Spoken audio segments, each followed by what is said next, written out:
Okay, I'm gonna get started. Again, I think there's a sense of community here. So as people are coming in, if there's any issues accessing the presentation, if y'all can just help point them in the right direction.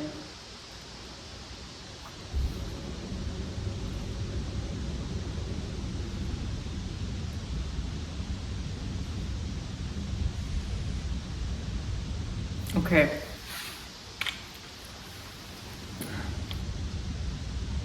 Of course then, thank you for joining.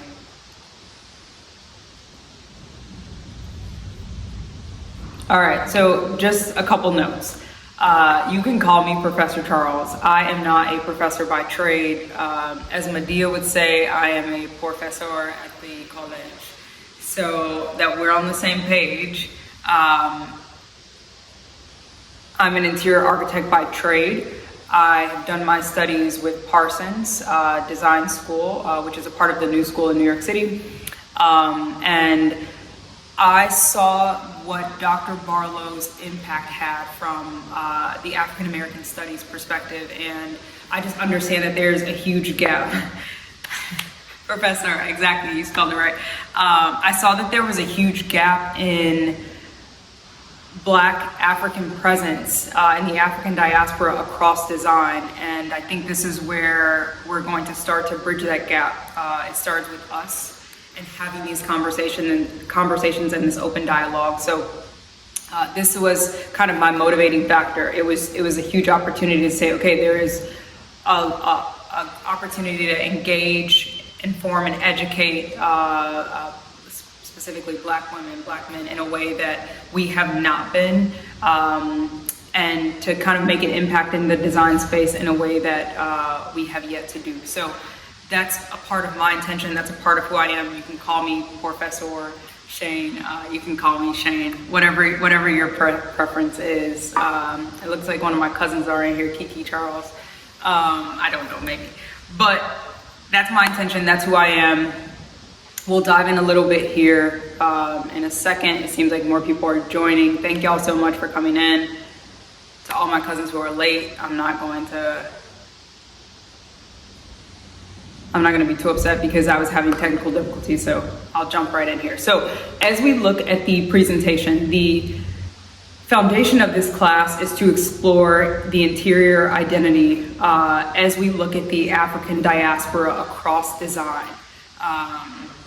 All right, y'all gotta stop. Y'all are gonna make me laugh. Stop referring to me as Professor. We got it, we're on the same page, cool.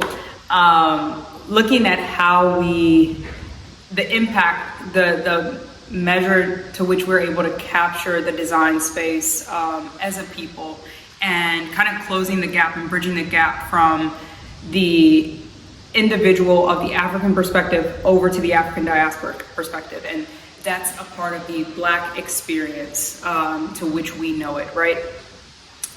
Someone's asking a co-host. I'm not going to have any co-hosts at this time. I do want to have this be open dialogue and conversation, but for now, I'm going to kick it off. Please do not request to be a co-host at this time.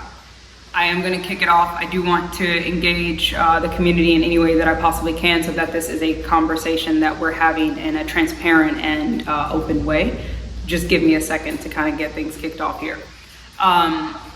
So as we dive into today's conversation, we'll explore kind of three topics. We'll talk about design from a cultural and trend perspective, and some of which may seem super familiar. Some of it's going to seem more of it from like the Black experience, but we'll dive into that and what that means. Then we'll dive into defining culture, cultural identity in design. So a part of this conversation is how do we close the gap for us as Black Americans, as those of African descent, how do we close the gap across the landscape of design? And that's a pretty vast landscape, so we'll dive into that. And then understanding the traditions in design when we speak on past and present. We'll touch on that a little bit as well. We're not going to focus too much on the past. We'll touch on how the past has kind of impacted who we are today, but I think we all have spent a lot of time exploring our past and how that's intrinsically a part of our identity, and then diving through and then diving through kind of like what the present form of this space is for us based on our past experiences and lived experiences. So again, I am moving through the deck. You can follow along here if you want, or you can just listen in. The presentation, one last time, is located in the link in my link, which is found in my bio. You can click on Patreon, or there's an actual link there through the syllabus.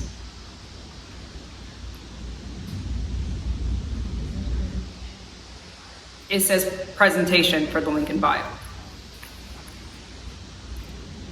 Okay, so starting with the objective for today's class, Africa is the birthplace of design. And I had someone in the comments ask, okay, but what about the Black American experience, or what about the Black American design? It's important that we understand where design derives from for us in order to build on top of that. So I do want to be mindful that we're not separating ourselves as a culture, but more or less bridging the gap and understanding how our influence and roots from Africa impact the way to which we see and experience design today. And thank you to everybody who submitted your homework. I thought that was super admirable. You can tell a lot of y'all took time to really lean into some of the questions and explore what this means for you. So thank you again for doing that. Oh, thank you for the thing on top of my head. Let me see. Okay, someone's asking me to pin the comment where it says the presentation link is. Let's see if I can pin. Okay, I'm pinning a comment. Black Pepper Dreams, thank you, babe. Okay, so when we look at Africa being the birthplace of design, I don't think we necessarily see that in the way to which design, the landscape of design is reflected today. So that's where we're going to dive into this idea of Africa being the birthplace of design. Now, before I kind of share with you what that means very literally, is there someone that would like to chime in and say what that means to them? What does Africa being the birthplace of design mean to you? What do you think it means? Let's see. This is someone's opportunity to chime in if you want to join the live and share your perspective on that meaning. You'll click multi-guest and I will allow you in. Means we start everything. Very literally. Textures and tones. Our ancestors definitely taught you build. Yeah, these are all great. We're on the same page. Okay.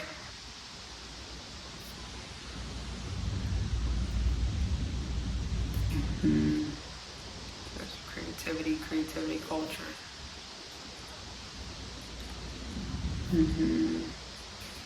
Yeah, these are all really good answers, and y'all are spot on. It means very much what it says. It is the birthplace of design. However, when you look around at your space and the environment to which you're in, how is that reflected? If it is the birthplace of design, is it reflected in the chair that you're sitting on, the rug that's underneath your feet, the art that's hung on your walls, very, very literally? And I noticed a commonality in some of the answers that y'all shared in the homework. You don't see that reflected in your everyday life, right? It's not, the chair doesn't say made in Africa, made in Ghana, whatever it may, the pieces are very much, when we look at design as we know it, most cultures have a reference point for their design. So there's Bauhaus, which is reflective of the German culture. There's Wabi Sabi, which is reflective of the Japanese culture. There's a wide array of design styles that are reflective of cultures themselves. And then there's trends that pull from that, right? So we see with Bauhaus, often the trend that is reflective of it is contemporary minimalist. That is a trend. It's not necessarily tied to a culture. So when we look at design styles as we know it, most often those tie back to a culture. So then I present the question, what is that for the African diaspora? What is that design style? And how do we begin to shape and craft it for ourselves? Because there's obviously a gap. And I think most often what we see is for the African diaspora, there's correlation to, say, the design trend of bohemian or maximalism, right? These are typically some of the styles that relate back to us. However, these aren't the styles that are, I would say, a direct reflection of the culture. It's more or less the way to which we've been able to define how we craft our spaces. It's the trends that we most often lean into. It's the one that feels the most reflective of us. But why does it feel the most reflective of us? So that's one of the questions that I want to pose. Why do y'all think most often styles like bohemian, so boho, or styles like maximalism or these trends, why do you think that they are most directly related to us without being tied to a cultural design style? I'm gonna look for the comments here. Again, if anyone wants to chime in from the form of engaging in the video and I loop you in, I'm happy to do that. Just hit multi-guess. The use of color and texture, 1000%. The textures, the prints, the colors, absolutely. Free use of color and print. Yeah, so a lot of y'all are giving the same, you're giving the same answers, which is spot on. It feels like one of the trends that was the most digestible for us because it gave us the freedom and expression to be able to introduce culture in the way to which we knew it, right? The colors, the patterns, the textures, the movement.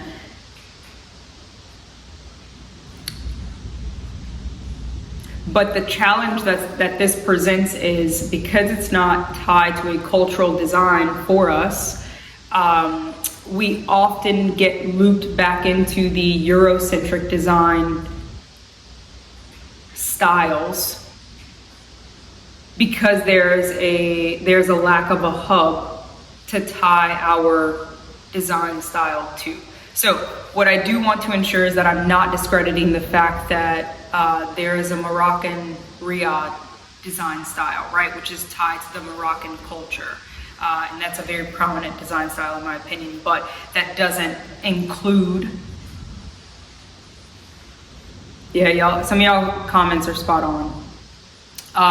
That doesn't include the entirety of the continent, right? So it still lacks this form of reflection for all of us. Okay. Yeah, 1000%. Y'all are spot on.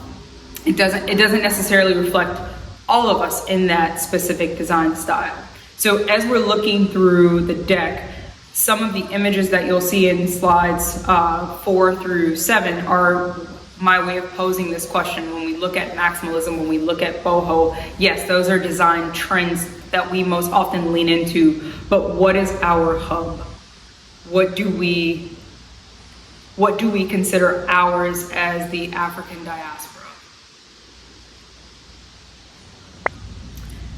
Yep, Sten, you said it right. The diversity, there's a lack of diversity. And a really good example of this is when we look at Scandinavian design style. That is directly tied to a culture, right? And it's made up of a number of different countries, Nordic countries to be exact. So this same idea ties back into the African diaspora. What is that design style and how do we begin to hone in and create that for ourselves so that when we go to design our homes, our offices, and our spaces, the trends to which we're leaning into are pulled from our design style. Okay, so now for the core of today, we understand that we lack this idea of the hub. and not in a way that we're not able to define, we just have yet to do so. So looking at what is interior identity. This is one of the most important questions in order for us to begin to, I'm loving these comments, and I want to make sure that I'm engaging y'all as much as possible. We don't know our design styles related to Africa. We don't feel that connection. But we have to ask ourselves, why don't we feel that connection, right? I think when we look at the Black American experience, the experience of those of African descent, why don't we feel that connection? Is it because we are not exploring the idea of what that means? Is it because we have not bridged the gap? We don't have a centralized theme. Hi, Craig. Yes, our styles vary by region, yes. Because our loss of culture, and we were removed 1,000%.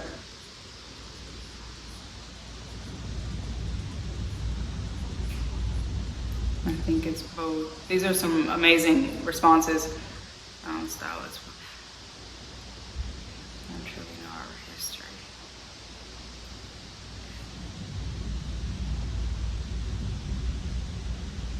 And I think a huge part of this, I just want to touch on some of the comments really quickly. I think a huge part of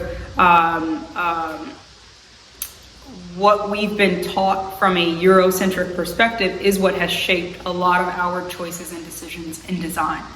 So as much as some of the comments are saying it's because we don't know our history, it's because we're too removed, it's because that space is open for us to explore. No connection felt because the culture just isn't there.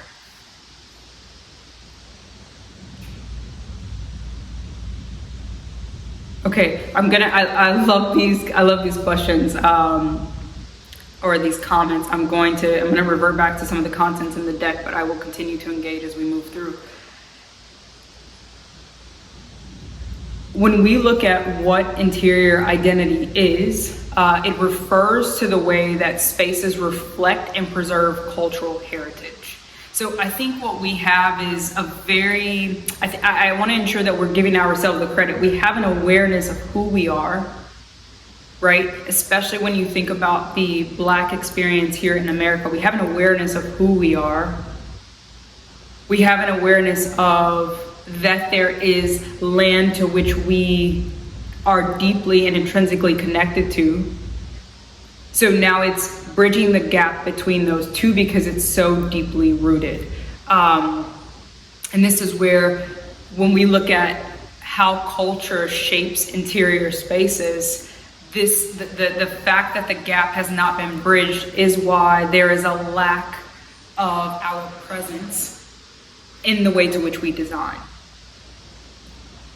So when we look at, and again, as referencing the deck, I'm going to reference a lot of these resources that you'll see, some of the images you'll see. I'll ensure that they're connected at the end of the deck, and you can kind of go back and explore some of these ideas as it relates to the images. But the way we arrange furniture, choose colors, and decorate, it's influenced by traditions and histories. So now it's exploring, why do we do these things? I'm not going to add any codes at the moment.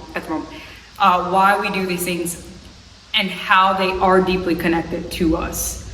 I feel a natural connection, though. It feels like Afrocentric. Why do we do the things we do without the understanding of having this centric design style? But what is Afrocentric?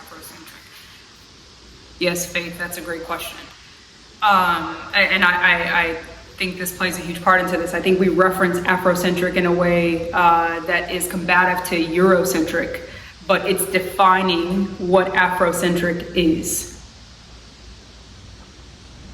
So I see that that's some of the conversation that's going back and forth. So again, going back into the idea of, we arrange furniture in a certain way, we choose colors in a certain way, we decorate in a certain way without the knowledge of, in my opinion, this centralized hub for design that is reflective of the Black Afro-African being as one. And again, exploring the fact that most cultures have identified and created this cultural design hub for themselves. It's what inspires. I'm sorry, I'm getting so many co-host requests. I'm just gonna decline y'all. Sorry about this.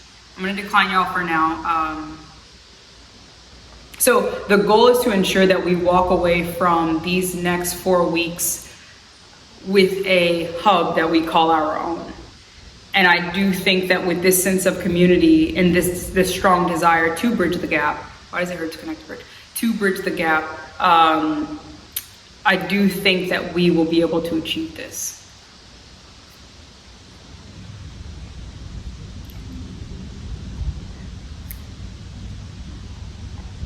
Okay, so in some of the homework responses, sorry, I'm trying to catch up on some of the comments. In some of the homework assignment, I noticed one of the common themes was that most people felt like their homes and their spaces were not reflective of them. It was just a random collection of what we define as Eurocentric items. And I see this in my own space, right? I see this in my own home. So it's about the intentionality in crafting spaces that are reflective of us, but first defining that. So moving along in the deck, one of the largest gaps that I see in the design space is from the perspective of the product. From materials and finishes to furniture, to decor and accessories, to lighting, to textiles, a lot of these products are actually born on the continent of Africa. We see this all over. We see rugs and carpets. We see tiles being handmade. We see seating. We see hand-carved wooden pieces. A lot of these items are coming from, again, bridging that gap. They're coming from our. Okay, a lot of these items come from the continent of Africa. And what we can see is that because they exist in this place, now it's bridging the gap to bring them into our own interiors, craft them in a way that's reflective of the modern day culture. Thank you. And crafting them of the modern day culture. So what does that look like? How do we bring that hand carved practice from, say, Uganda into a Chicago or into a Jersey or into a Philly or into a Florida or Texas, wherever you may be? How do we begin to move those traditions back into our modern day culture and take up more space in this product landscape? So on slide number 10, you'll see where I kind of break down, this is what makes up interiors. So when you look around your space, you can see exactly what items you have. You can see the tables, you can see the sofas, you can see the chairs, you can see the carpets. These are spaces that we already have ownership in. Right? So because we already have ownership, now it's the transfer of here's culturally where this comes from and here's how we're going to. Okay, so when we look at the product landscape, it's first understanding how we gain ownership back in this space. Again, from the furniture to the textiles, how do we begin to transfer and bridge the gap between items that and products that we have crafted and created for decades, centuries if you must? How do we begin to take that understanding and that history and recreate it in our design world today? And again, I do want to credit, there are a number of individuals of African descent who are taking, who are taking and stepping into this space, but there has to be more. So again, when you look around your space, it should be a reflection that there's not enough of us that are in the design space from this landscape of a product that you're seeing mass produced or reproduced,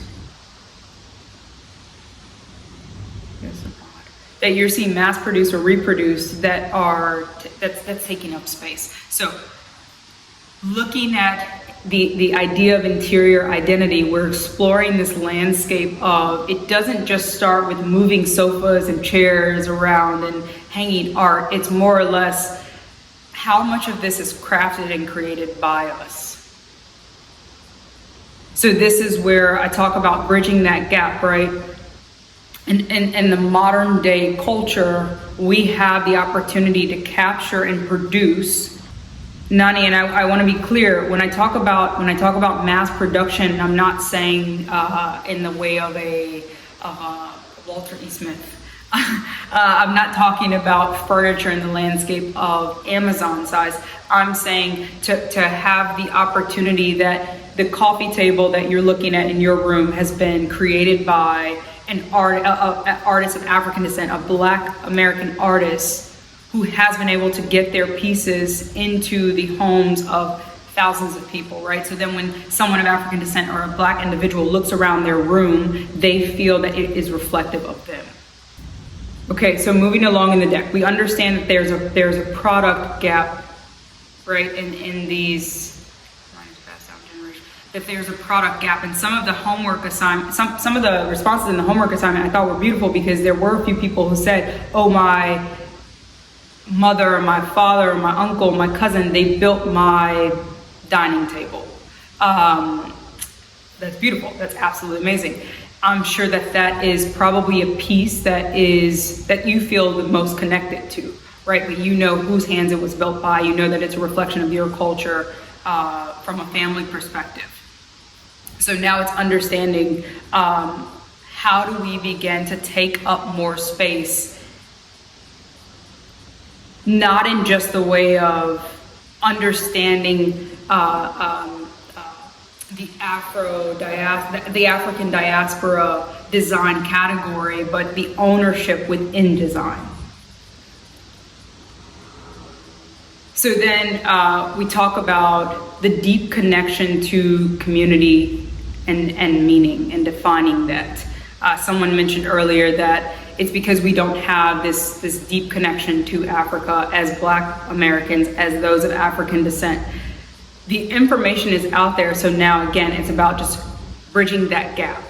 We can clearly go and research and pull whatever information we need to understand how and where these products come from and how we can begin to take up space.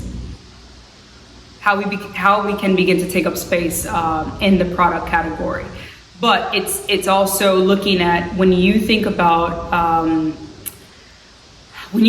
the way to which you grew up, the prints that you saw, the time that you spent outdoors, the way to which you connected with your community, those are also a part of that cultural gap, right? Something recently, I did a video a while ago, but recently I was talking to an artist who they craft these patterned quilts. And for anyone in the chat, if y'all know, the patterned quilt has been something that we've seen over generations. It's often something that's been passed down in our household. We didn't necessarily think of that piece as art, right? I never looked at the quilt that was on my mom's bed and thought to hang that on a wall and call it art.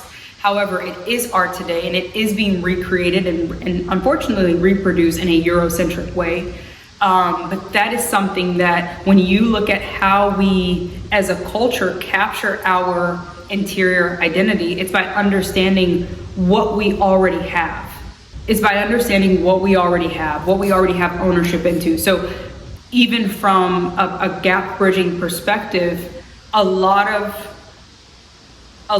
what you see in the design space, it's still being derived from our culture.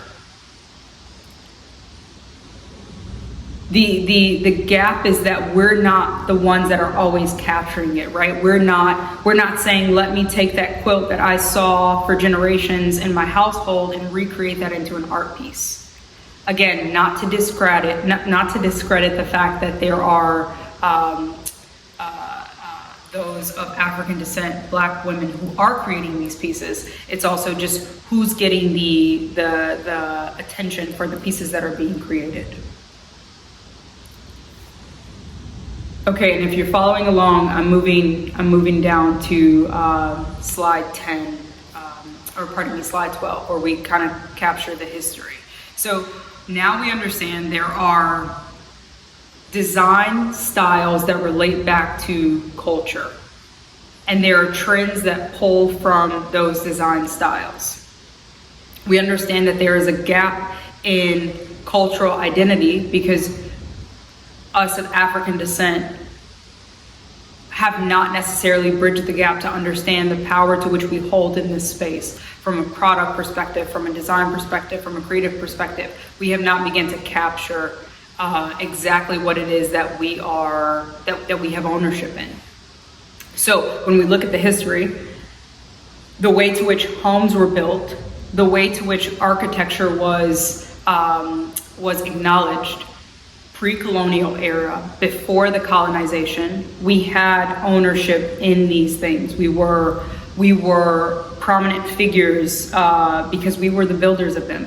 We were the ones who were against or at our own will. We were the ones who were crafting these spaces in a way that were a reflection of us. If y'all could please stop requesting to be co-hosts. I'm gonna keep denying it for now because I don't know if there's pure intention around who's requesting it. But now looking at the diaspora adaptation, when you look at our traditions and how they are intertwined into our spaces today, they are most often from a Eurocentric perspective.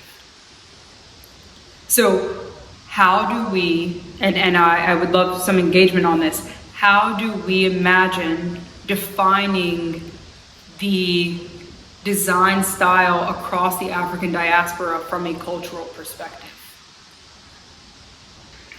Fred, really quickly, I just want to call out Shanice in the comments just made a comment that I want us to acknowledge, which is colonialism has taught us to reject Africanism until it is repackaged. So this stool that I'm referring to, it's the Senufo stool. So it's spelled S-E-N-U-F-O.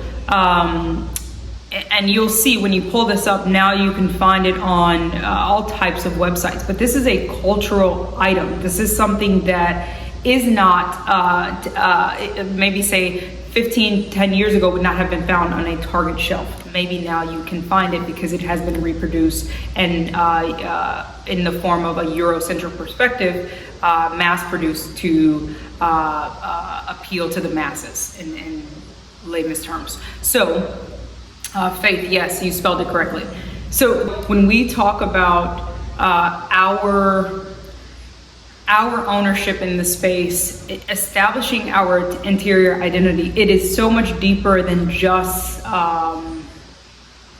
going and buying items off the shelf that we feel resonate with us from a color perspective or whatever it may be. It's so much deeper than that. It's about how we actually begin to craft our own spaces from a literal perspective.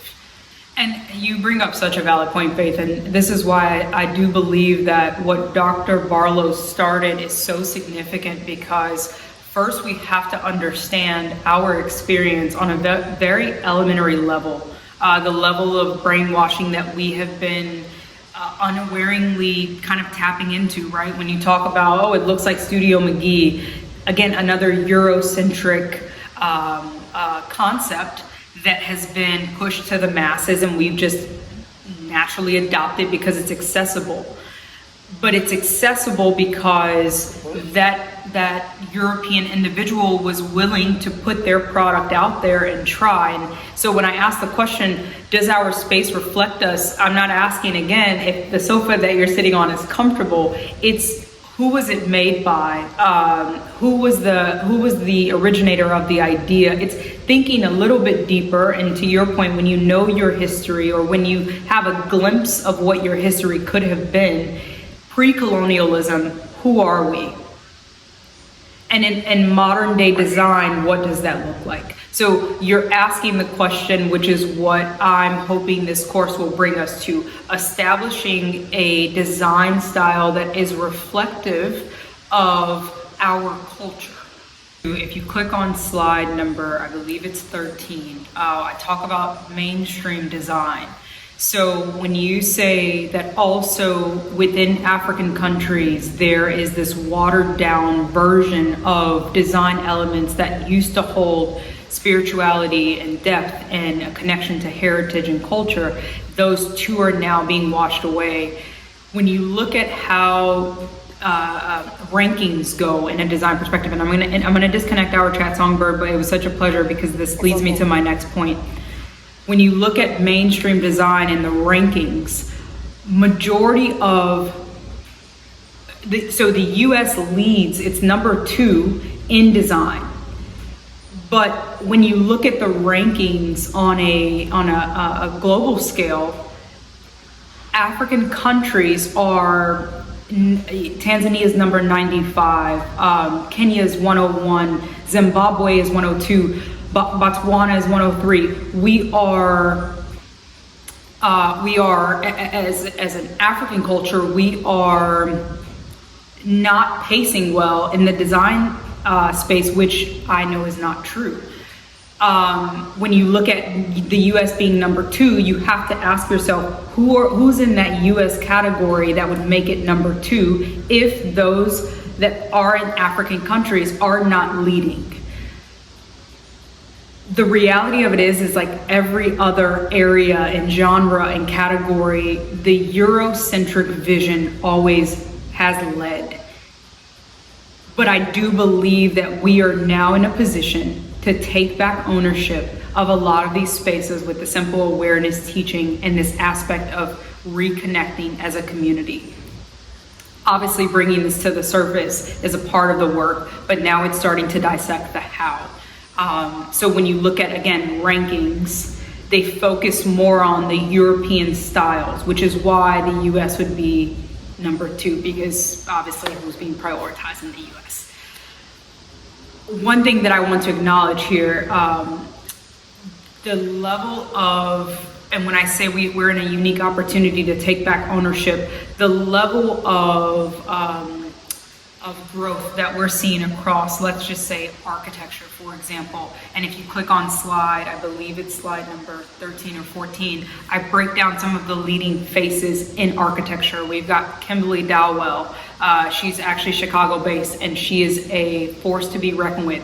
Sean Canty, a force to be reckoned with. We're seeing almost like a resurgence of our power being reinvested back into these spaces, but now it's the actual implementation of, okay, now we're retaking some of the space in architecture now back into interiors. How do we kind of reclaim ownership? How do we reshape our identity in these spaces and take back what's rightfully ours in a very aware way, right? We're aware that it has been stripped, so now it's the reinforcement of we're aware, now we're taking it back.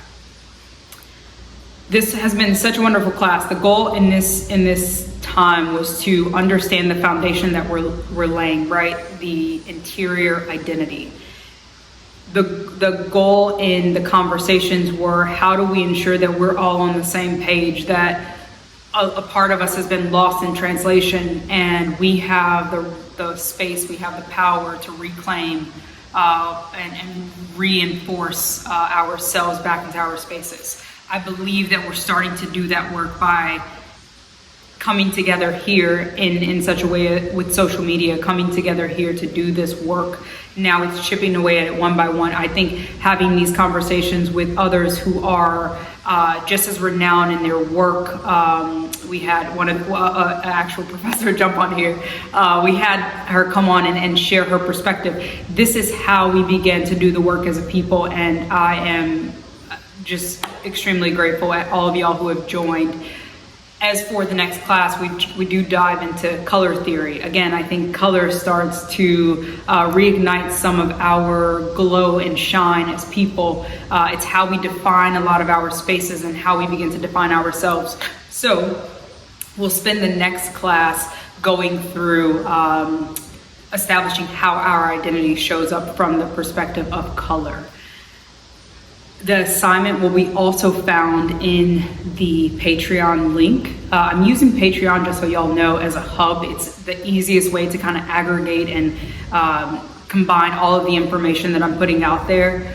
By no means, Patreon is not, it's free of charge. So if you go and you download and access this information, great, I appreciate it. When it comes to the next assignment, it is directly correlated to color theory across the African diaspora.